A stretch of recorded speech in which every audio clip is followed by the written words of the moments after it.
You're in marketing at Carta. Did you anticipate that one of your ICPs would be, first year law clerks who have a degree in medieval history but are now moving around numbers in a cap table? I did not. Yeah, you're absolutely right. It's amazing. We build so many products for lawyers and paralegals. So we actually have an entire biz dev team that's ex-lawyers. Do you really? Yeah. Okay. So I wasn't just inventing that ICP. No. Because I look at the timesheets of like what we pay law firms for as a startup, and I swear like maybe 40% of it is related to our cap table stuff. So we actually build so many products for lawyers to make them more efficient so that they can bill their companies less. But what would they bill? What would the lawyers bill if it didn't take as long? So it's actually really, we're in a really fortuitous position there because lawyers will come to us and they're like, we don't want to spend time building these cap tables either. Like, this is not a high value. We didn't go to law school to build cap tables. Is this thing on? Yesterday's price is not today's price.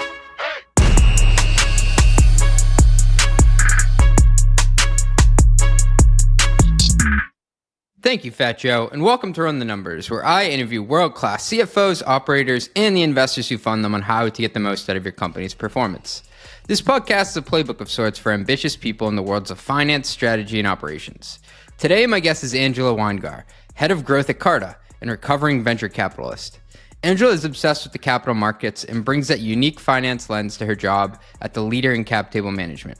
On this episode, we cover the parallels between marketing and investing, how marketing is really a form of capital allocation, why CFOs should seek to better understand the differences in outcomes and timelines behind individual campaigns, how to decide when you should do something internally yourself or hire external experts, and the perils of marketing attribution. Woo! Angela is one of the most fascinating career arcs. She worked for a time at the White House doing economic public policy, followed by stops at Bain, then Floodgate and Summit Partners. On this show, I strive to bring you people with diverse perspectives who can enhance a CFO's worldview.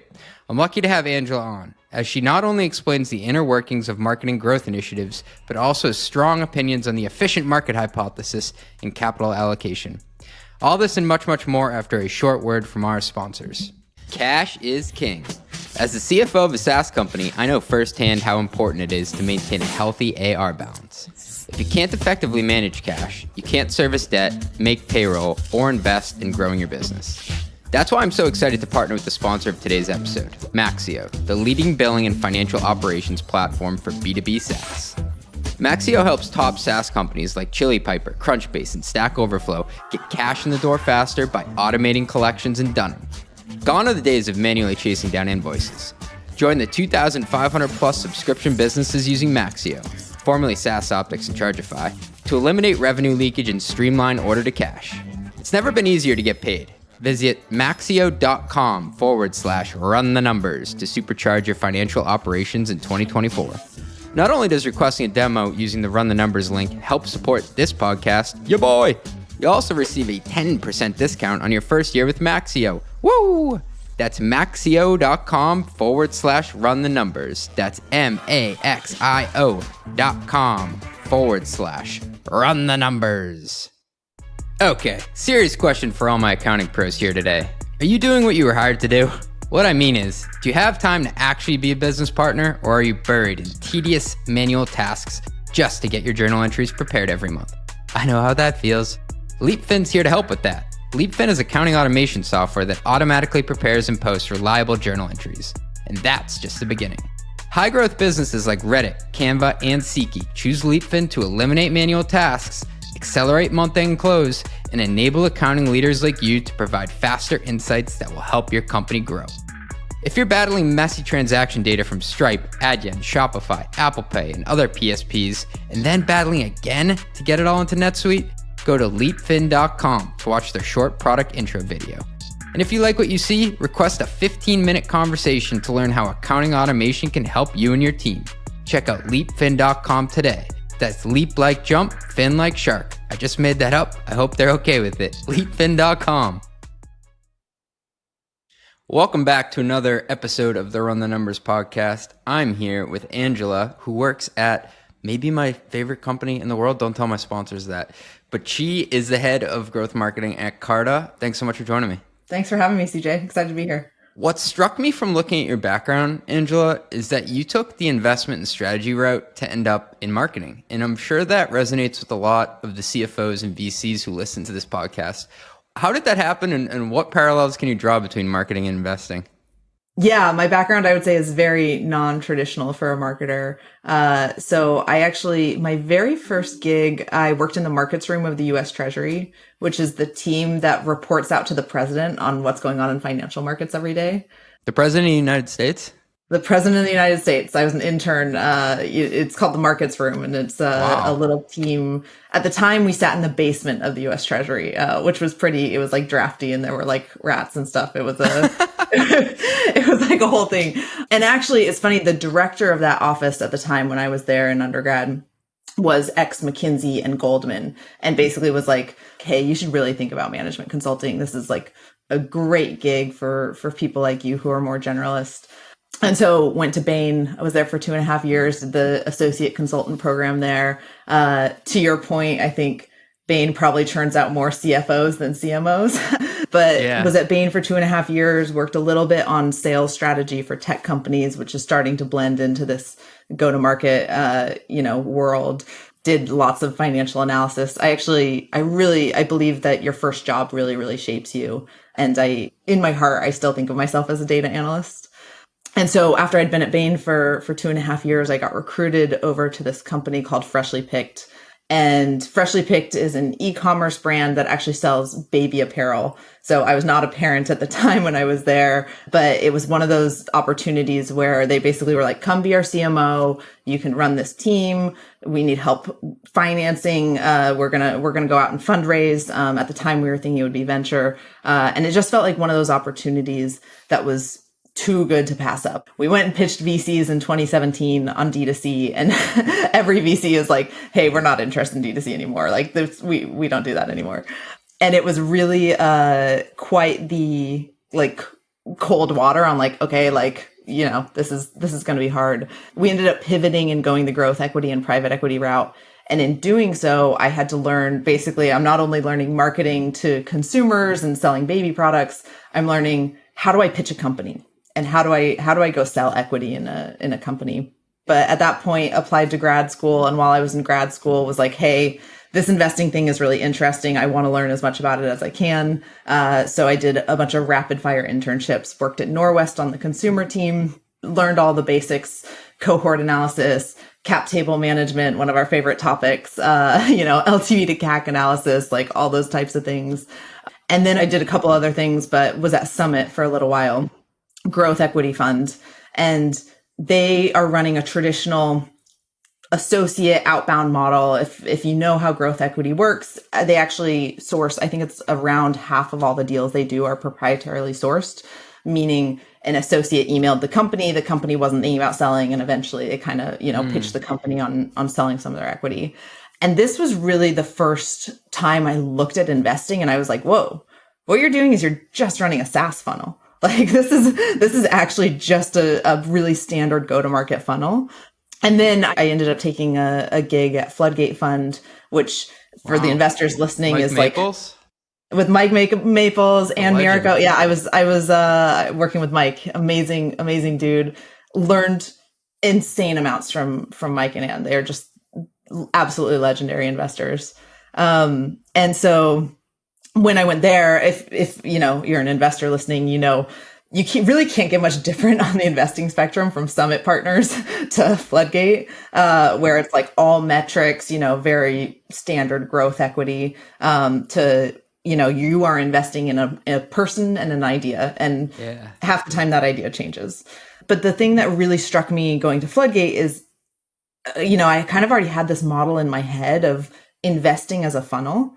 And then once you see it, you can't unsee it. And so it was like, whoa, Floodgate's just running an entirely different funnel. And they're almost more like consumer marketing, pre-seed top of funnel is huge. You're kind of marketing to everyone. It's much more similar and akin to consumer marketing than, growth equity, where you have a very target profile, you have a very narrow ICP. Oh, yeah. So it was really interesting. And basically, while I was at Floodgate, I got recruited over. I met my, former CMO Carta. She recruited me over, and I think she saw my background. Most people look at my background and they're like, are you an investor? Are you a marketer? I don't really get what you're doing. And she saw my background and she saw it as an asset, not a liability. And she was like, no, you totally get this. You understand the ecosystem. Joined Carta, have been running growth marketing and our growth product team since I got here. I actually just started running our fund admin marketing team as well. So now I get to sell into PE and venture capital shops. We're kind of doing all things fund admin, basically fund operations. So it's been really great. That's an amazing journey. And one of the things that surprised me, and now I can't stop thinking about this line, is when I was asking you about how this came about, you said that marketing was a form of capital allocation. Can you break that down for us? Yeah. I think it was funny. It was really the experience at Summit that taught me this, because I joined Summit right when COVID hit. And so the team had slowed down. There wasn't a lot of deal flow, not a lot of deal activity in those first couple months. And so we spent a lot of time optimizing our go-to-market funnel and our outbound funnel and figuring out exactly, okay, what are the marketing tools all the associates should be using? When in investing, you're actually just marketing capital, which is a commodity, right? My friend says I sell cash for a living. That's exactly. And that's the thing is commodity marketing. Any marketer will tell you marketing a commodity is the hardest thing. You have to differentiate something that is when the product is not differentiatable. And so, investing firms will add all these other layers to it.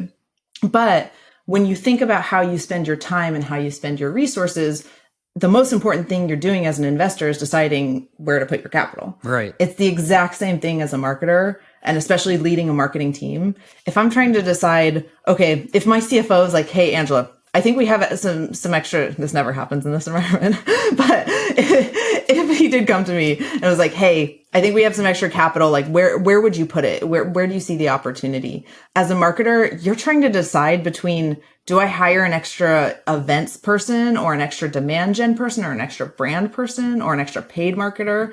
Those are all fundamentally such different roles and different, you can almost think of them as asset classes. Whereas if you're running sales, you might be choosing between like an extra SDR or an AE, right? Like slightly different, but the roles are very similar. Same thing, if you're growing a CS org, CSMs are all doing very similar jobs. And so it actually makes marketing really, really hard because you're managing people who are doing such different things and who you hold to such different standards in terms of success.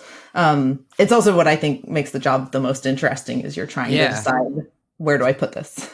And at the end of the day, you are looking for a return on investment. You only have so many poker chips to put on the table. And now I'm kind of thinking about each part of the marketing department's budget as maybe a different asset class that they're investing in. So like growth may be one, events may be another, but at the end of the day, it's all to drive the pipeline for the sales team to knock down. That's exactly right. And so as you're thinking about, it's funny, it's so similar, and it just becomes so important that you align on what your marketing strategy is. Because in the same way, if you're like, hey, I'm an asset allocator and I have $100 million to invest, you can go put that in privates or publics or credit, right, whatever, wherever. It's the same thing in marketing. And so trying to narrow down on what you're going to do well actually becomes a majority of the job of senior leadership. And people are probably like, CJ, this is a terrible analogy, but there is an element to marketing where you invest in bonds with some of the money that, hey, this is our bread and butter. We know this channel delivers year after year, but it's not going to, have outsized returns. And then you may have VC money where you allocate for experiments, and some of it won't work out, but some of it, you hope could, have the return the fund type, allocation. Which is honestly, that's a little bit how I think about, you can think about marketing as different channels. You can also think about it as different functions. So growth marketing versus demand gen marketing versus brand marketing. Your growth marketing is really, if we really want to get nerdy and continue this analogy, your growth marketing is actually more like your venture investing, where I would expect, I tell my team like, hey, expect 2/3 of our experiments not to work.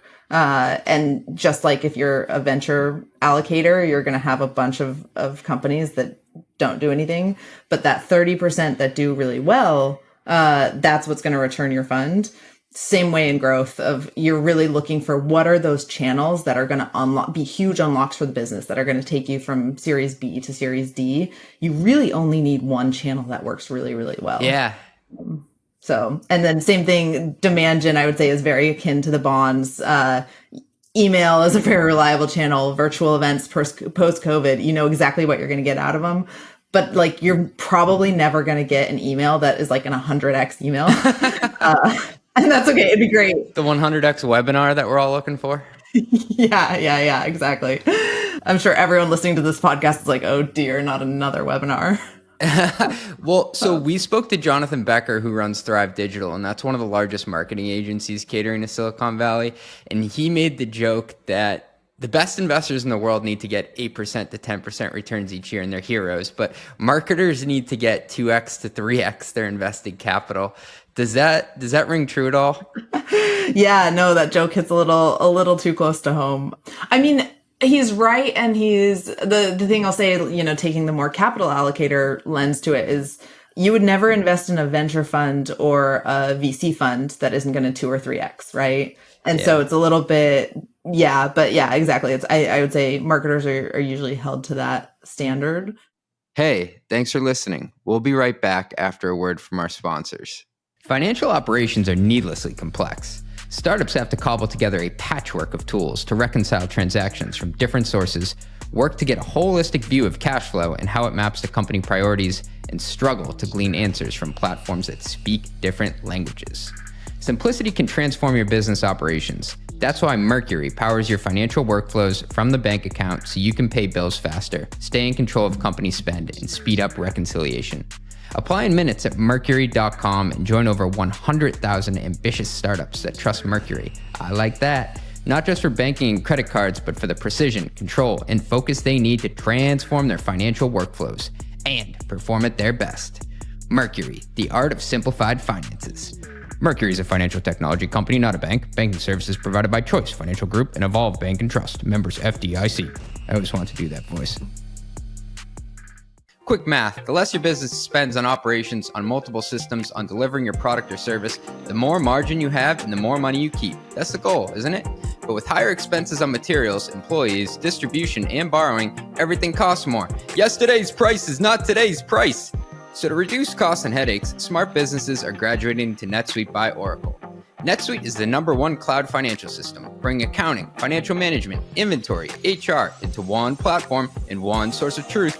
With NetSuite, you reduce IT costs because NetSuite lives in the cloud with no hardware required. Access from anywhere. You cut the cost of maintaining multiple systems because you've got one unified business management suite.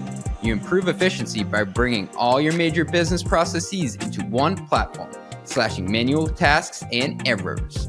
Over 37,000 companies, wow, that's a lot of customers, have already made the move. So do the math. See how you'll profit with NetSuite.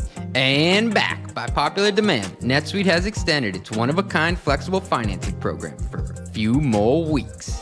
Head to netsuite.com/metrics. That is netsuite.com/metrics. Ooh, yeah, you know your boy loves some metrics. That's netsuite.com/metrics. Please do it, guys. I really need this. I wanted to ask you, Angela, what does good look like when you think about the return on investment for media budgets in general? It could be media or anything. What should CMOs be accountable for? Because there are a lot of CFOs who listen to the podcast and they're probably thinking, okay, that's great. So should I actually think that I'm getting 2 to 3x return, or is that like what a home run looks like?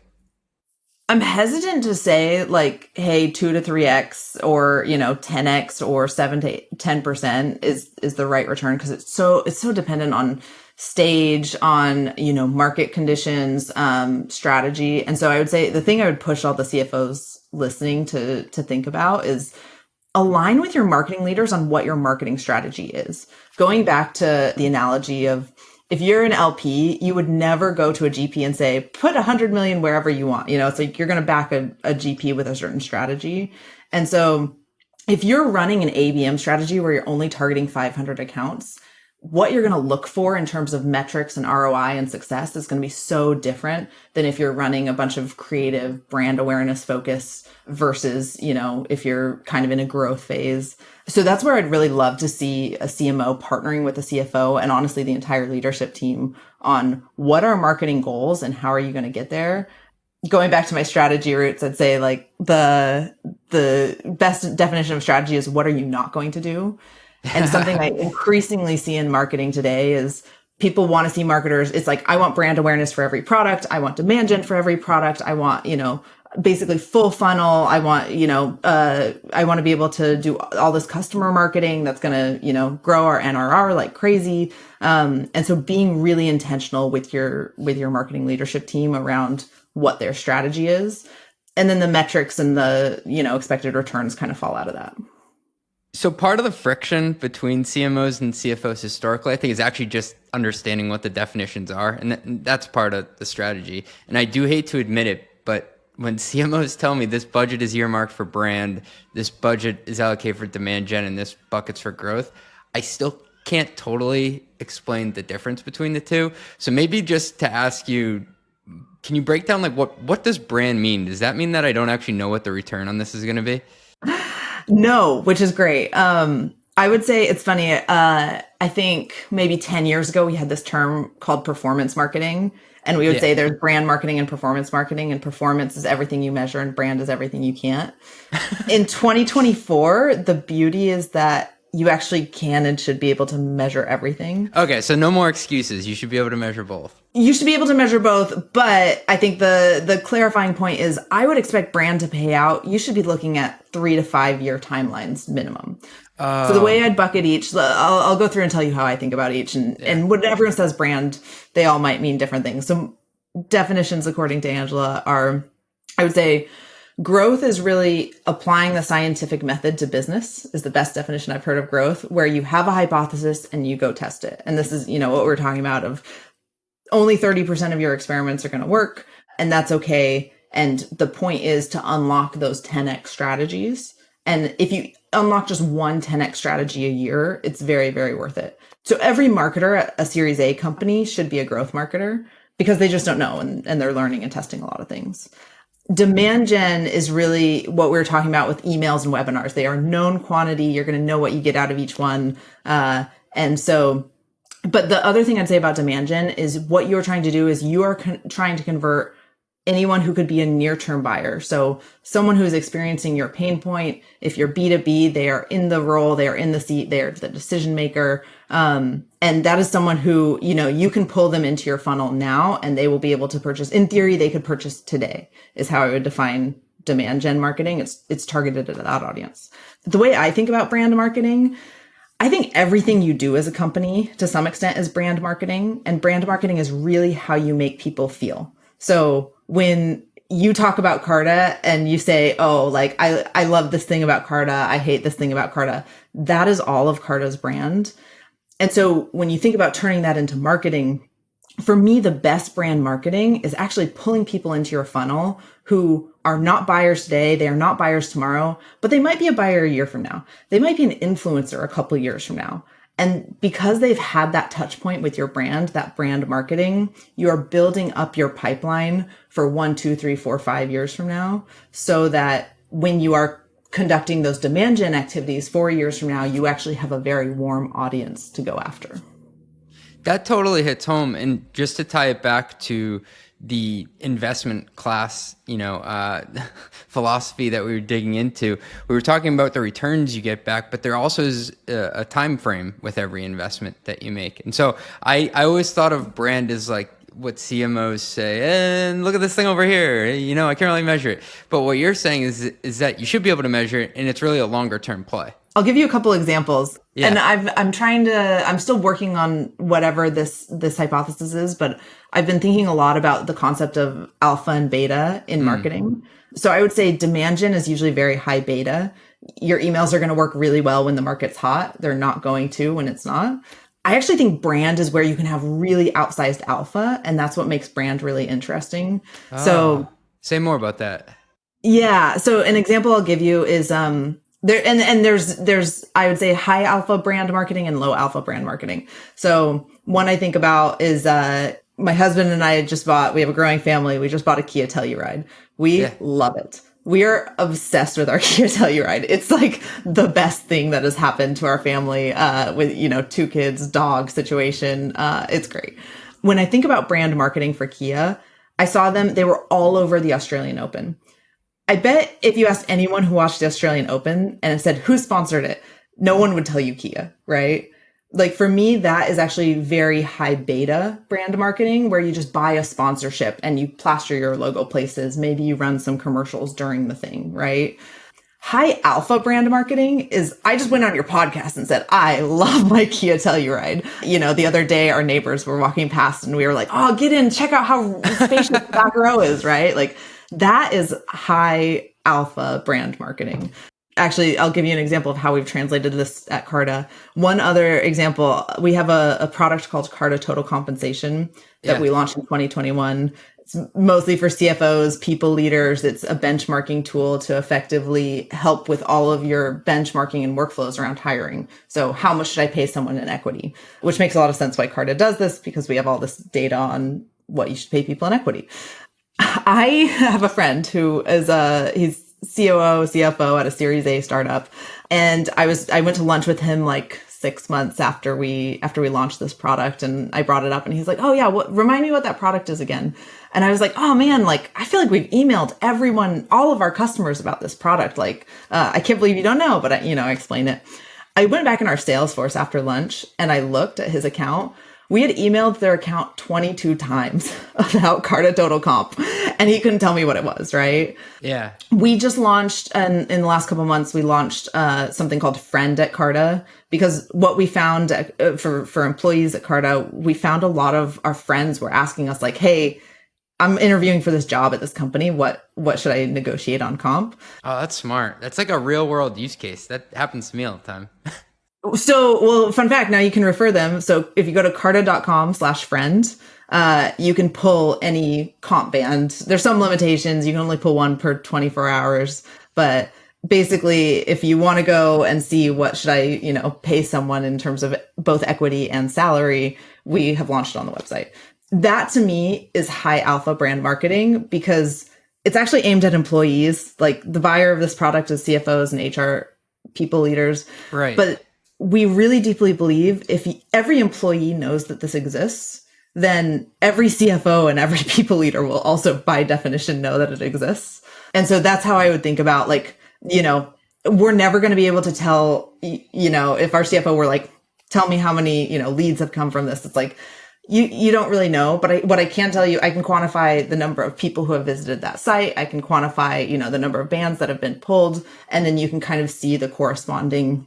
If you're measuring brand, what you really want to do is you want to go have a brand awareness and brand perception survey done. And you say, before and after we ran this brand campaign, how many people now know about it? And so for me, again, the investing analogy is brand is really interesting because that's actually where you get all the alpha in marketing and where interesting marketing strategies, I think, exist.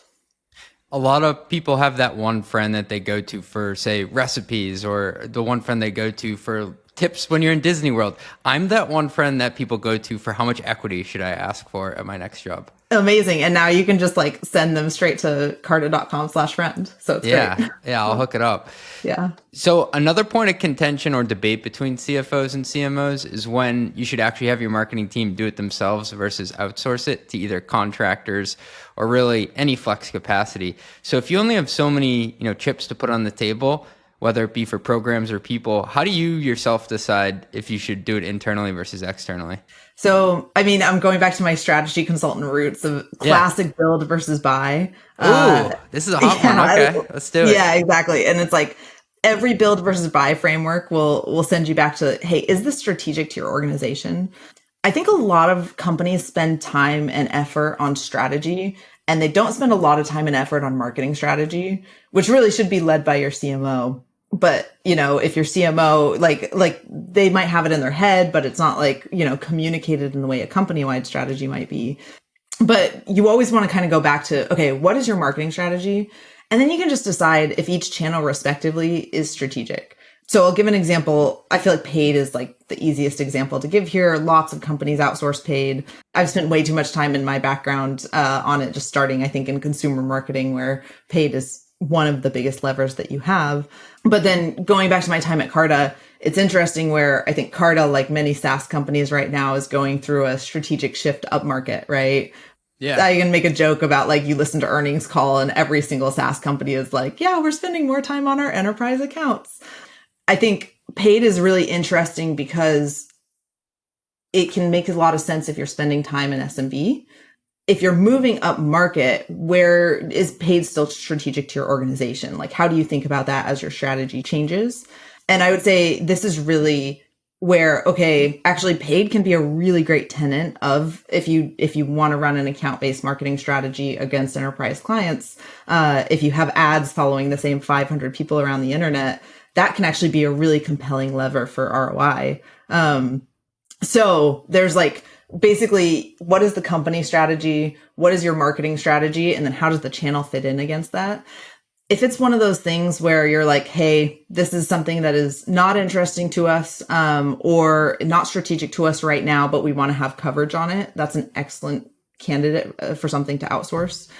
I do think one like risk or flag I see in this is that I see a lot of people outsourcing things that they maybe haven't done before or don't understand from a marketing standpoint, just because there are so many channels. And I would say you can absolutely do that, especially to build up expertise if you're going to leverage the agency. But just remember, managing agencies is work, and especially doing it well is work. And so it's slightly less work than having it in-house, but I think a lot of people will look at an agency and say, oh, we'll just outsource it because that'll save us time. And it's like, yeah, that doesn't necessarily mean you're saving time on the thing. That's an excellent point. I never thought about that, because at startups, I always say that the number one constraint isn't really cash, it's bandwidth. What can you actually do well with the limited time that you have? And bringing on contractors or any third-party agency takes time to manage and actually get them up to speed too. People forget about that. Exactly. More broadly, what are the metrics that CFOs should be asking their marketing teams when it comes to marketing returns and ad spend? Again, I think, I'm going to sound like a broken record here, but it really depends on the marketing strategy you're running. But at a high level, I would say if it's a pure demand gen, you're probably just going to want to look at sourced and influenced ROI. And we haven't talked much about attribution models. We could have an entire podcast on marketing attribution models. Yeah. But I think if you're going to put a lot of stake in the attribution model, I would say the entire finance team should know how the attribution model works. And Angela, just real quick for the benefit of listeners, what is an attribution model? Is that just basically where stuff comes from? Yes, exactly. So marketing attribution is basically saying, hey, the easiest way I look at it, and I actually have my teams go in and do write-ups on like, hey, every single touch point. Visible is kind of the default in the industry. They're owned by Marketo. But the idea is if you can cookie someone and identify who they are, you can then see every single time you have a touch point with that account. So you can see, hey, they clicked on this paid ad and then they visited this website and then your sales rep outbounded them and they emailed back. You had a touch point. They attended this event that your BD team was at and, they had this partnership touch point here. They downloaded your freemium and used these features. So your attribution model is every single touch point that customer has had on their customer journey with you. Okay. Got it. And so based on that attribution model, you should be able to figure out what metrics should drop out of it in order for a report that makes sense to people who aren't in marketing. Basically. And so I'd say lean on your RevOps partners here extensively if you have them. But I have seen something that's really interesting to me is I've seen companies where they put so much stake in an attribution model, but it actually turns out no one at the company knows how the attribution model works. So I think that's the first thing is data is only good as your understanding and as the quality of inputs is in that model. So if you're asking about return on spend, understand exactly like how good are we at measuring this? What is the quality of our attribution model? Because if you're asking for, hey, what's the ROI on this ad campaign? People are going to give you a number. But what that number means is going to be so dependent on your model and exactly all of those metrics that go into it. And so really understanding that model first, I think will then influence how you view ROI of every single paid campaign. And it may not just be understanding the model. Something that contrarian that you had told me is that CFO should be understanding the actual campaigns that are being run. Is that just because it makes it more real to them? Like they can actually wrap their head around what was going on at the time? It's a real event. Yeah, it's funny. I mean, going back to what I said earlier, I still kind of consider myself a data analyst from my first job, which I'm sure frustrates the heck out of my RevOps team because they're constantly giving me slides of like, hey, report on pipeline. Here's how pipeline changed week over week. And I'm like, I don't actually care how pipeline changed week over week. I do. But like in terms of reporting on it, what I really care about sharing with people, and especially the exec team, is campaign reporting and saying, hey, in the last 2 weeks, what we learned from this ad campaign is people aren't clicking through on this specific messaging. And that to me means this messaging is a core part of our strategy. And it used to really resonate with this ICP. And now it's not. So something's changing in the market. At Carta, we say marketing is the tip of the spear for growth. Marketing should be sounding the alarm on everything that is happening in the market because you're going to see it in marketing metrics way before you're going to see it in anything else. Yeah. And so if if a certain feature is not resonating in the same way that it used to, but your R&D team is still spending a ton of time there, the way that you get that information back to the rest of the org is through campaign reporting, in my mind. That's such a nugget of wisdom because I feel like marketing is often giving me the word from the street before it shows up in like the macro financial metrics I'm looking at. And they'll tell me something and a month later I'll be like, I should have known that based on like the stories I was hearing. So it's interesting that you say stories because for me, I see it in campaign reporting metrics and it's really cool because you can actually quantify it in this data. The issue is campaign reporting is like notoriously really painful. It's like, unless you have a really intense analytics team, it can be really hard to do in a strategic way. So fundamentally, if you have the team and you have the capacity, this is like, I think everyone's biased by their own backgrounds, but yeah. I really value analytics backgrounds in our marketers because the marketers that say, hey, we ran this and what I'm seeing in the data is this, and here's why I think it's happening. And we're going to change our messaging or we're going to change our channel strategy or we're going to, change whatever it is because of these things. That is usually the best way to get that signal back to the rest of the organization. Where should marketing ops sit in the org? It's kind of analytics, it's kind of marketing, and it's kind of, sales ops. Oh man, where should anything sit in any org, CJ? I feel like this is the crux of so many things. So I actually used to run our marketing ops team. 6 months ago, we hired an amazing VP of RevOps, Andy Mowat. And so team shifted under him. And honestly, it's great. I mean, I think especially having like previously run the team, I think because we have that relationship, it kind of doesn't matter that it now sits in a more centralized place. There's pros and cons to everything. And especially at growth stage organizations, a lot of companies are constantly reorging. But I would say the thing that really matters about having a empowered analytics team is that I'll use marketing ops as an example, but this is true of sales ops. This is true of literally strategic finance. And that's what I think I'm really getting at. Yeah.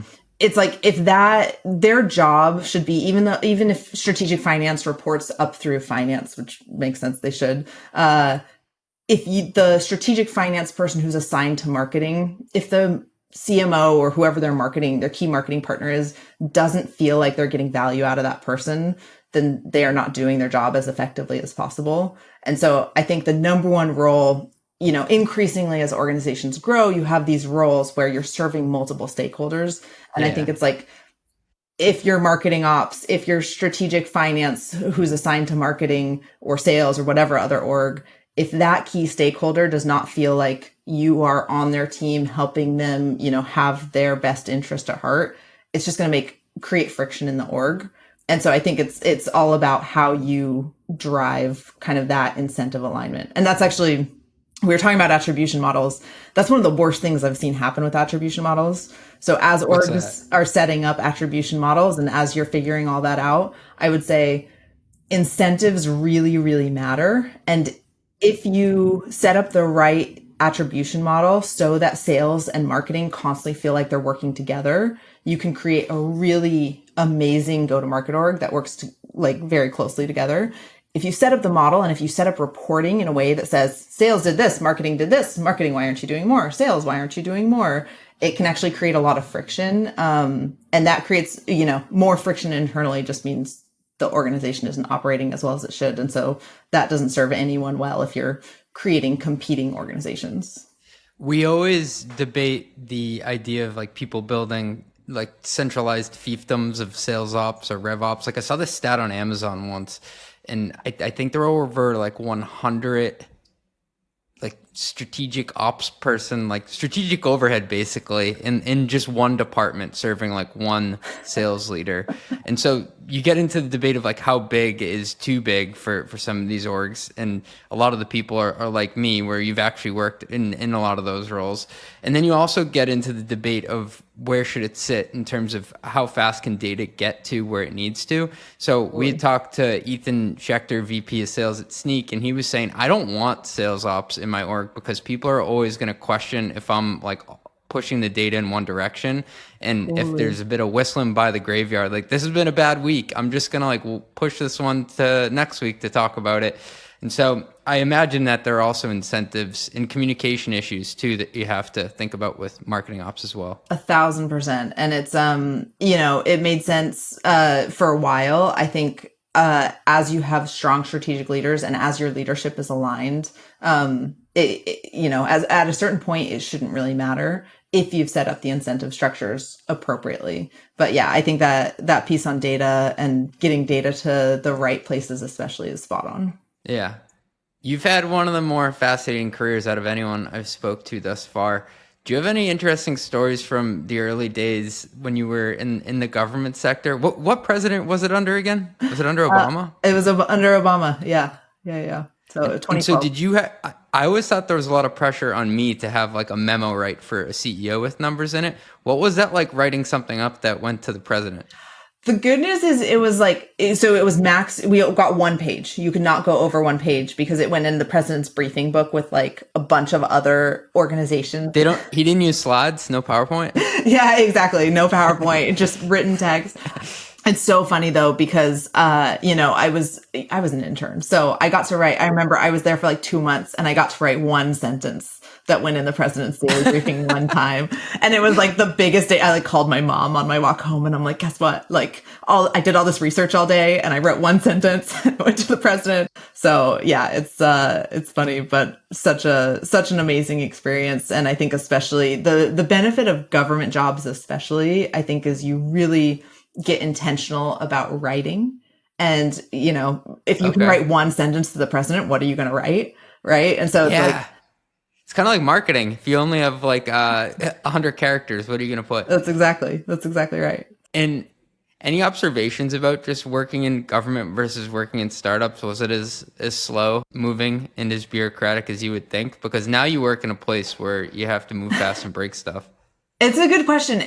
I'm so lucky because actually I think the beauty of my role at Carta and in marketing, and I spend a lot of my time angel investing and I've started investing in more funds, spent a lot of my historic time on the public sector side of things. I love my job at Carta because I really don't have to choose. Yeah. We have an amazing policy team who I get to work closely with on we actually just launched one of the biggest things we've launched on the marketing side this year is our regulatory playbook. So VCs, there's a bunch of different private fund advisor rules coming out that are changing the landscape for how VCs have to report on financials, especially. And so it's really interesting because staying up to date on what's happening in policy and doing my job are like, there's a flywheel there. And then same thing where I'm a scout and making all these angel investments, making these fund investments, things I'm doing in my free time that I'm really interested in make me better at my job. And then my job makes me better at these things. Yeah, it's a virtuous cycle. Exactly. So I feel really lucky in that regard. I have another one. Did you meet Michael Dell once? I did. I feel like I can't say whether he was a consulting client because they're very secretive about hypothetically. Clients, so hypothetically, maybe we were just pitching him for some casework. But it was interesting actually because I was going through my phone at one point, and how Apple will serve up these, a year ago, 2 years ago, whatever. Yeah. And while I was working in baby ecom, we had a day where we went and pitched, we would have quarterly trips out to New York and pitch different media on what we were doing. And I remember I went and pitched Vogue on why they should buy our baby products and our diaper bags and put them in Vogue, right? And get that placement. And my phone served up, hey, 3 years ago today, you were in New York pitching Vogue on this thing. 5 years ago today, you were talking to Michael Dell about this thing. And it's just the most, random, but it was one of those moments where I was just wow, I'm so lucky to have had the most random career that I have had. Also, baby, ecom, and Michael Dell have never been used in the same sentence until today. So congrats. Thank you. Okay, so another reason I was excited to have you on, Angela, is because I feel like you share some of the same opinions I do on the efficient market hypothesis. So this is your stage. Tell us why it's right or wrong. Oh man. We spent a lot of this podcast talking about the synergies and, the similarities between investing and marketing and how to think about asset allocation. So it's something I think about a lot, studied economics undergrad, so was pitched on why efficient markets hypothesis is correct. I mean, listen, if it were right, why should anyone work in investing is the first question. Point A. Right. But it's really interesting because I would actually argue it's most wrong in private markets, right? Private markets are where you can find the most alpha and the most arbitrage. I think going back to, why I feel incredibly lucky to work at Carta is where I see the most alpha. I kind of get to play at Carta's building the operating system for private markets, and I get to just play at the intersection of that entire ecosystem. So I see a lot of alpha in brand marketing is one place from a marketing perspective. I see a lot of alpha. I see a lot of interesting opportunities in private markets, especially as we've been going through this last cycle of things are both hot and cold at the same time. It's the weirdest feeling in private markets right now. It's a weird vibe right now. Yeah, exactly. And so, it's really cool to be able to see that and quantify that from a data perspective in terms of Carta data, which I love. I feel like my bone to pick with the efficient market hypothesis is it assumes that information is spread out evenly, so everybody kind of knows what's going on. And totally. You see in private markets, people make a ton of money off of information asymmetry. Well, and then, you want to get it back into the policy stuff of, in theory, regulation is supposed to be there. If you regulate markets, you can make them operate most efficiently. You create taxes and all these other sort of incentives to regulate negative externalities. But in theory, so much of the data flow, actually, ironically, what we're talking about, this marketing campaign we're doing behind the private fund advisor rules are trying to push VCs to be more transparent with their LPs. And it's really interesting because I think in a lot of ways, private markets actually don't want to be more transparent. They don't want to share, they don't want to distribute that information equally. Right. And it's not advantageous for them to do so. Carta's always been one of my favorite companies. And I would think, why would anyone ever churn from this? And the only reason I could really think about is if they go public and, end up being listed somewhere. But I think churn must have been a lot lower based on the last couple of years here. But it is kind of a weird dynamic that, customers in essence can graduate from your product. And I don't know. I also think about Bumble, the app designed to be deleted. And there are a lot of companies out there that still have immense success, even if it's for a particular life cycle or stage of a person or a company. I mean, I think that's the beauty of, we've called it marketing strategy in a lot of cases. I would also just call it growth, but I think that's the beauty of growth, right? Is you're trying to find, if you're a company that has this inherent churn built in, your job is to then find other growth avenues. And so that's actually why we've expanded into all these other products, why I'm spending most of my time on the fund admin side of things, and really servicing VCs and private equity firms. There are so many private companies out there, and I think it's actually only increasing, but they're not all venture backed. Yeah. So we're spending a lot more time in all our alternative assets of, okay, if you're an LLC in the middle of the country, but you're trying to figure out how to give your employees equity, you should be on Carta, arguably. So it's cool because I think a lot of people see Carta as, oh, you do cap tables for VC companies, which is absolutely true. But I really see us as the operating system for private markets. And so when you think about it that way, I actually think the percentage of companies that stay private is only going to increase for a variety of reasons, but a lot of regulatory dynamics are actually pushing. What are some of those reasons? Because a ton of people work at private companies right now, and they're probably wondering, is my company eventually going to go public, or are they going to mess around? Are they going to mess around like Databricks and just keep printing different letters? Of Databricks is eventually going to have to do series like A1 after they run out of letters. I won't out my friend at Databricks too much, but I was chatting with a friend a couple weekends ago, and she was just like, "Oh, I'm just dying for liquidity." So I totally agree. And I think there's, all this push. I think there is a need for liquidity, especially in venture-backed assets. I was thinking more broadly of even just, I don't think there should be as many in the last few years, especially, we've seen such an explosion of pre-seed and seed financings because LPs, especially even just high net worth individuals, want more exposure to private companies. And so I think you're going to see a lot more of this rise of a company type that's like, I'm going to raise a little bit of seed financing and then maybe I'll pay it back in a dividend. Maybe I'll never go public. Maybe, I'll find liquidity via other means. So I think there's a lot of opportunity within private markets that is not your traditional raise an A, raise a B, raise a C, IPO sort of company.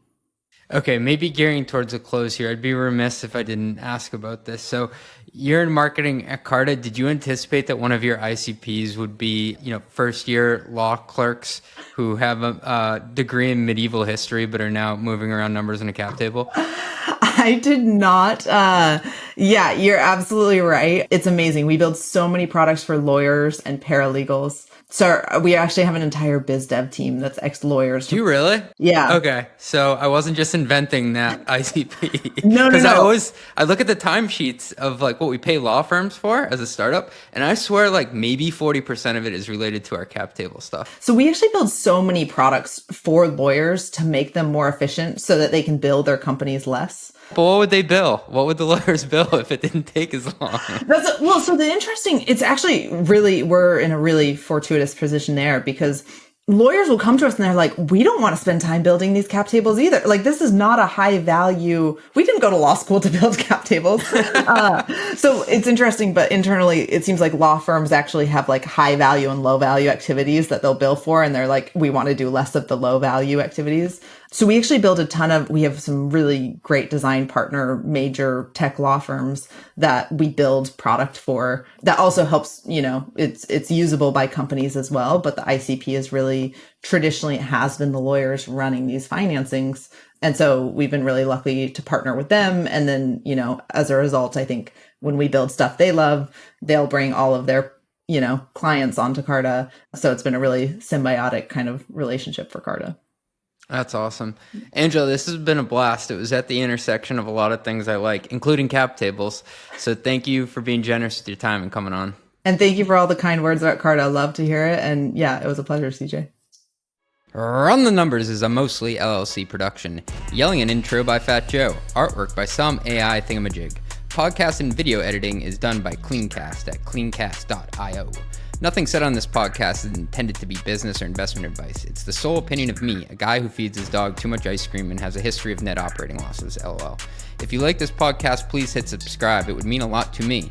And also check out mostlymetrics.com. That's my newsletter where I explore business models and financial metrics. Thanks for riding with me. Share this with your friends. Peace.